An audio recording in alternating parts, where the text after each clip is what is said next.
Chapter 24. We saw the light. The late afternoon sun slipped behind the towering, snow-capped peaks of the Vale Spire Mountains, draping the clearing and the iron orchid in a tapestry of long, cool shadows.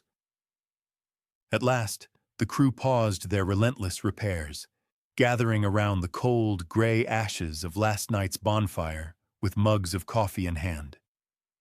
Jake lounged on a log, while Tess and Freya argued over the patched coolant lines.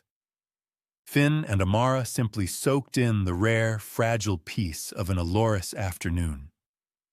Only Raffi remained standing, looming at the edge of the clearing, arms folded, his dark eyes sweeping the dense emerald tree line with silent vigilance. "Here they come," Raffi announced, a note of quiet, secret relief bleeding into his deep rumble. Finn let out a breath he didn't realize he was holding, setting his coffee mug down on the log. He had been checking his chrono every 5 minutes since the kids had disappeared into the woods, but as Raffi watched the children emerge from the thick foliage, his posture instantly stiffened. His hand dropped instinctively to the sidearm strapped to his thigh. "Something has happened," Raffi said, his voice dropping into a hard, tactical bark. The easy mood around the dead fire vanished in a heartbeat.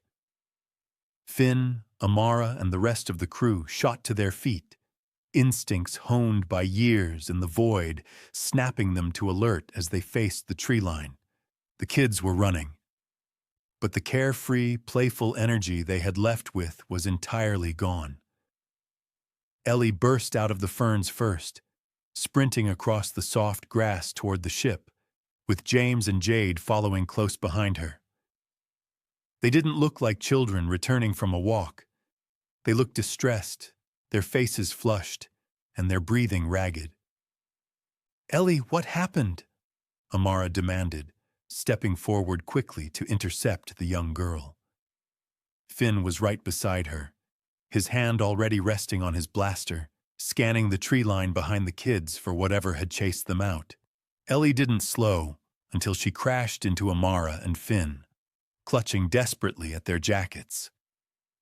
Finn dropped to one knee, panic flaring in his chest as he got a clear look at her. Ellie's face was streaked with tears, her dark eyes wide and overwhelming. Behind her, James and Jade had skidded to a halt, both of them crying silently, their chests heaving with exertion. "Are you hurt? Did something attack you?" Finn asked frantically, checking Ellie's arms and face for injuries. Ellie shook her head rapidly, gasping for breath. She wasn't terrified. The tears on her face weren't born of fear. It was... Ellie choked out, struggling to pull enough air into her burning lungs. She looked up at Finn, her eyes shining with an impossible, radiant joy. It was beautiful. Finn froze, his hands still resting on her shoulders. "What?" "The light!" Ellie gasped, leaning against Amara for support. "We saw them. The light. It was amazing!" Amara exchanged a deeply confused, worried glance with Finn. She gently brushed the damp hair from Ellie's forehead. "Kid, you're not making any sense. Who did you see? What light?" James stepped forward, wiping his wet cheeks with the sleeve of his jacket. He looked up at the towering crew, his young face glowing with absolute, unshakable certainty. "They can help us," James said, his voice surprisingly steady. "We don't have to be afraid anymore." Finn and Amara stared at the children, completely at a loss for words. Behind them, Raffi slowly took his hand off his blaster, while Tess and Freya exchanged bewildered looks. "We need to sit down," Doc murmured, breaking the stunned silence. He stepped forward, gently guiding Jade toward one of the logs near the fire pit. "Everyone, just take a breath. Tell us exactly what happened." Ellie let Finn and Amara guide her to the log, collapsing onto it. She drew a deep, shuddering breath, hands trembling with leftover adrenaline and wonder. "We were by the river," Ellie began, her voice steadying as she recalled the moment. "And we were talking about Umbrix, about the shadows, and then I told them we needed to try opening a gate, not alone, all three of us together." Amara's brow furrowed, a flash of genuine concern crossing her face. "Ellie, maybe that wasn't a good idea. You told us the gates attract the things in the dark. Doing it out here, exposed." "I know," Ellie interrupted softly, shaking her head. "But I had this strange feeling. I've thought about opening the gates with the others before, back in the cells. I always wondered why they kept us separate. And today, by the water, somehow I knew it would work." James sat down next to Jade, looking up at the adults. "We held hands," the boy explained, his voice quiet but firm. "And Ellie found the gate, but it wasn't like the facility. It didn't hurt." "It was so easy," Ellie whispered, her dark eyes wide as she looked at Finn. "We didn't tear the air. We just folded it. And the gate wasn't black and cold. It was glowing. It was warm."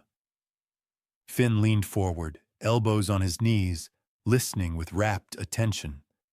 A stable, painless jump gate created by three unamplified children, something Athelgard's cruelty had never managed to produce. "We jumped across the river," Jade added softly, wiping the last tear from her cheek. "But when we were all on the other side, the air changed." Ellie nodded, her voice trembling with a fresh surge of emotion. "The warmth grew stronger. It exploded into the space around us. For a moment, we were terrified. We thought the shadows had found us, but it wasn't them." "Then what was it?" Raffi asked, his deep voice unusually gentle. Ellie looked up at Raffi, then at Finn and Amara. A brilliant, radiant smile broke across her tear-streaked face. "The angels," Ellie said. The silence that fell over the clearing was absolute. The wind rushing through the copper-barked trees seemed to quiet down, leaving only the distant babble of the river. "Angels," Finn repeated softly, the word feeling strange and heavy on his tongue. Spacers believed in bad luck, failing life support, and the cold vacuum of the void. They didn't believe in angels. "They appeared to us in the golden light," Ellie explained, her voice ringing with absolute, unshakable truth. "We couldn't see their faces perfectly, but we could feel them. They spoke to us. Not with words, but inside." She pressed a hand to her chest. "What did they say?" Amara asked, her voice barely a whisper. "They told us we were safe," James said, his dark eyes shining. "They told us they have been watching, waiting." "They love us," Ellie added, her smile widening until it lit up her entire face. She turned, gesturing expansively not just to James and Jade, but to Finn, Amara, and the rest of the exhausted, battered crew standing around the dead fire. "Not just us, all of us, everyone." Finn stared at Ellie. He looked at the tears of joy on her face, then at his crew. Tess was staring at the ground, her arms crossed tightly. Jake had taken off his goggles, his mouth slightly open. Freya looked completely stunned while Doc adjusted his glasses, clearly struggling to process a phenomenon that defied every medical and scientific absolute he knew. They were veteran void runners. They had survived shootouts, corporate espionage, and the agonizing grief of the Black. They knew how to fix a fused thruster coil and how to slice a secure network. But confronted with three weeping, radiant children, who claimed to have spoken with beings of pure light and love, the Iron Orchid's crew fell utterly silent. Words failed them. The silence dragged on for a long, heavy minute, broken only by the rush of the nearby river. Finally, Doc cleared his throat. He pushed his glasses up the bridge of his nose, leaning forward with the careful, measured curiosity of a man trying to diagnose an impossible symptom. "Ellie," Doc asked quietly, keeping his voice perfectly level, "if opening a gate usually attracts the shadows, why didn't it happen this time? Why did these angels appear instead?"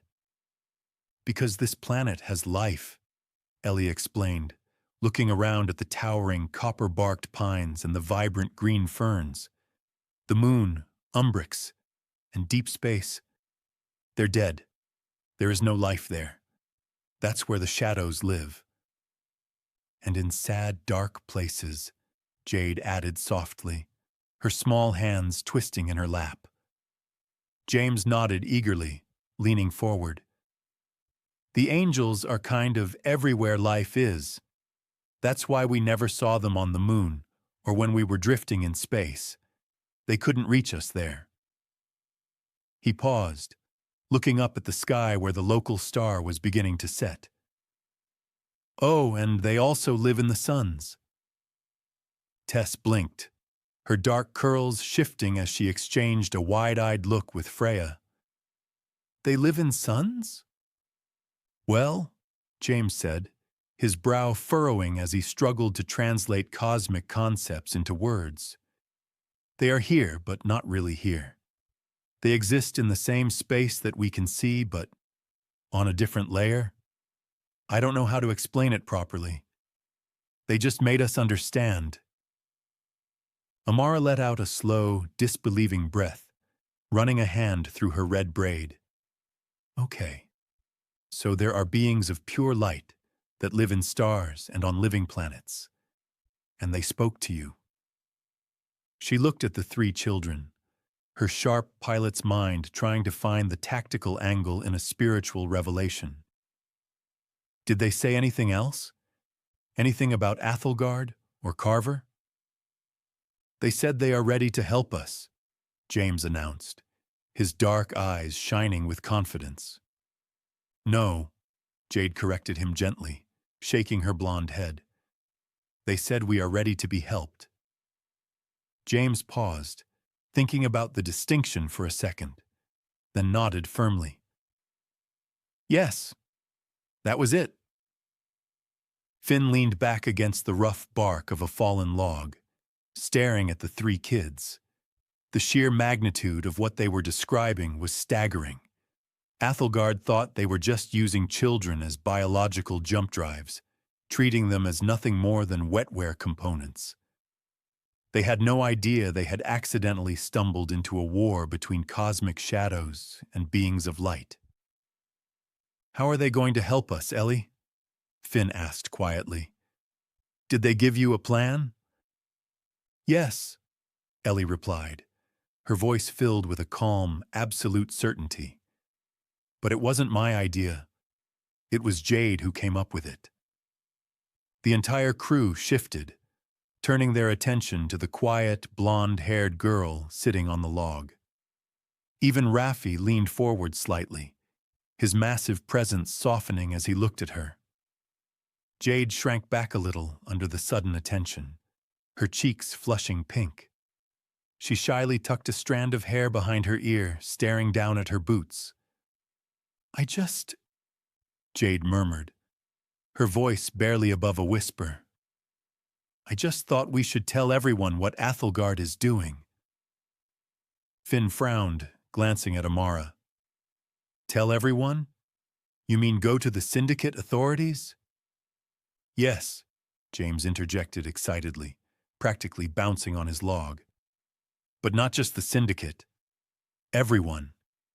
And as soon as Jade thought it, the plan came into our heads straight away. The angels showed us. We know exactly what to do.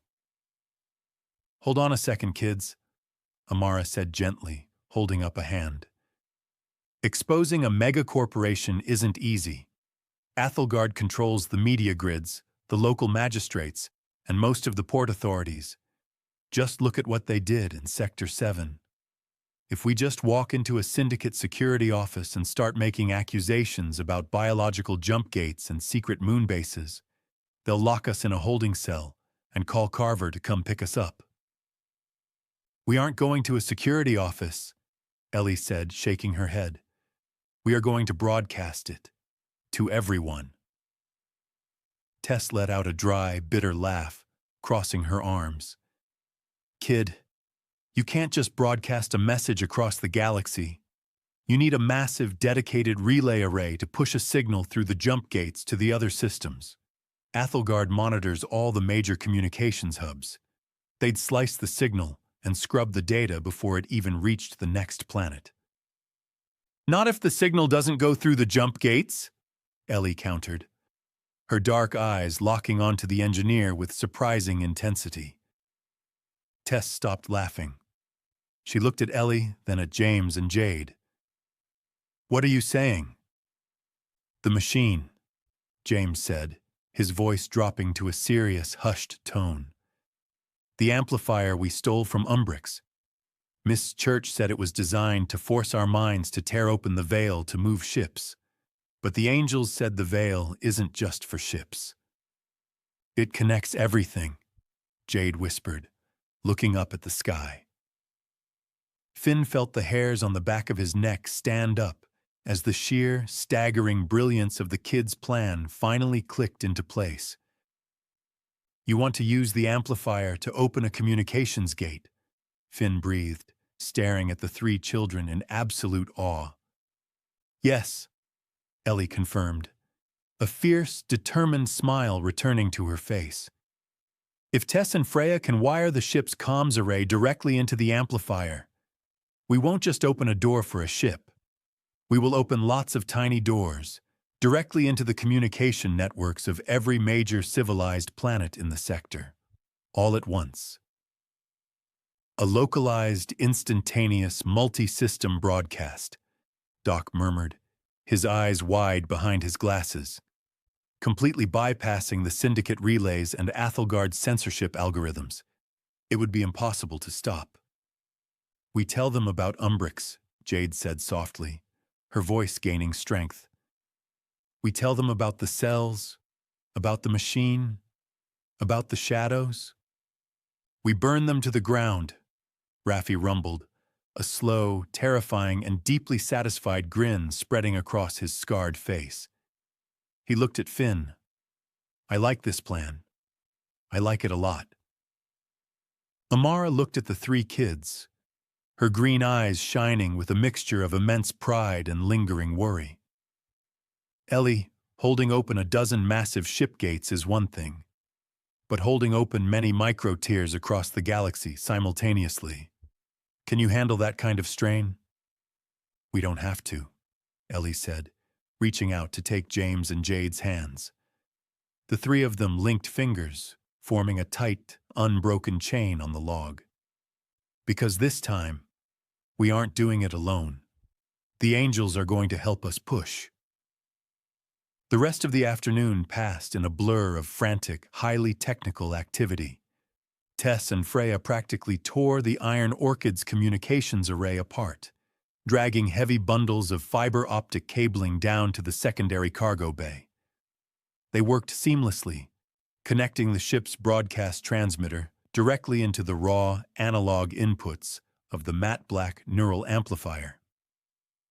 Raffi and Jake spent hours running diagnostics on the ship's defensive systems, preparing for the inevitable fallout. By the time the local star finally dipped behind the Veil Spire Mountains, plunging the valley into a cool, deep twilight, the heavy lifting was done.